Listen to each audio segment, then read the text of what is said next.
முடித்துக்கொண்டு இன்று சென்னை திரும்புகிறார் முதலமைச்சர் மு.க.ஸ்டாலின்.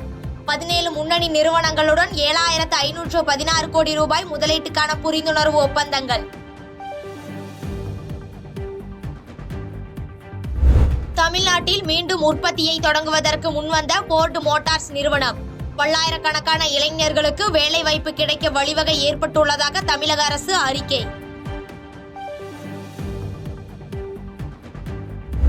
தமிழ்நாடு முழுவதும் 2763 மையங்களில் இன்று நடைபெறுகிறது குரூப் 2 தேர்வு.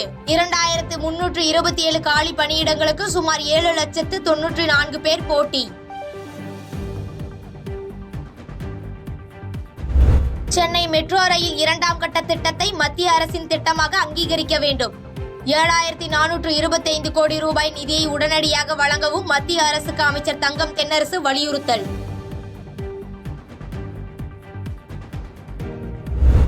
ஜிஎஸ்டி பற்றி கோரிக்கை வைத்த கோவை ஓட்டல் உரிமையாளர் அவமதிக்கப்பட்டிருப்பதாக ராகுல் காந்தி கனிமொழி எம்பி கண்டனம்.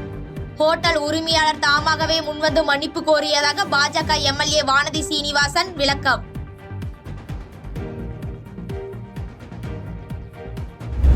சர்ச்சைக்கு மத்தியில் கிரீன் பன் வீடியோ வெளியிட்ட அன்னபூர்ணா ஹோட்டல். இந்தியா முழுவதும் கிரீன் பன் பிரபலமடைந்து விட்டதாகவும் கருத்து. புதுச்சேரியில் அரசுக்கு சொந்தமான இடத்தில் தற்காலிக தேவாலயம் அமைத்து வழிபட்டதற்கு எதிர்ப்பு. பேரணியாக சென்ற இந்து முன்னணியினரை காவல்துறையினர் தடுத்து நிறுத்தியதால் தள்ளுமுள்ளு.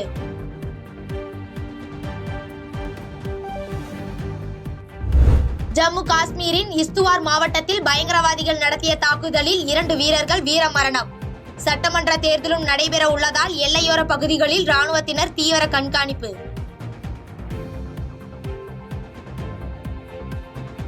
சிறையில் இருந்து வெளியே வந்த டெல்லி முதலமைச்சர் அரவிந்த் கெஜ்ரிவாலுக்கு ஆம் ஆத்மி கட்சியினர் உற்சாக வரவேற்பு. நாட்டை பிளவுபடுத்தும் சக்திகளுக்கு எதிரான போராட்டம் தொடரும் என பேச்சு.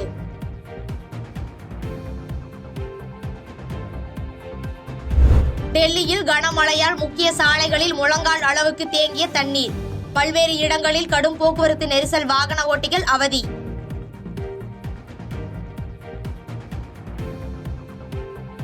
கொல்கத்தாவில் மழையும் பொருட்படுத்தாமல் இரவிலும் தொடர்ந்து போராடிய இளநிலை மருத்துவர்கள். மருத்துவமனையில் சரியான சிகிச்சை பெற முடியாமல் உயிரிழந்த 29 பேரின் குடும்பத்துக்கு நிவாரணம் அறிவித்தார் மம்தா.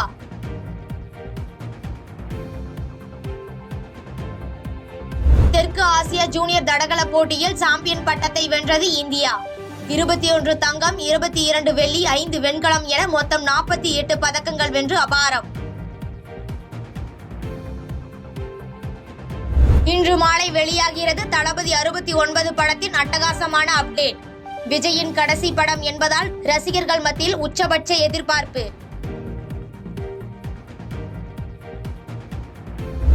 இயக்குனர் சங்கத்துக்கு 10 லட்சம் ரூபாய் நிதி உதவி வழங்கிய ஐஸ்வர்யா ரஜினிகாந்த்.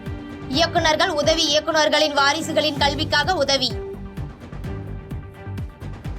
பாதகம் செய்பவரை கண்டால் நாம் பயங்கொள்ளலாகாது பாப்பா. மோதி மிதித்து விடு பாப்பா, அவர் முகத்தில் உமிழ்ந்து விடு பாப்பா. அண்மை செய்திகளை உடனுக்குடன் தெரிந்து கொள்ள இணைந்திருங்கள் இயம்நாடு தொலைக்காட்சியுடன்.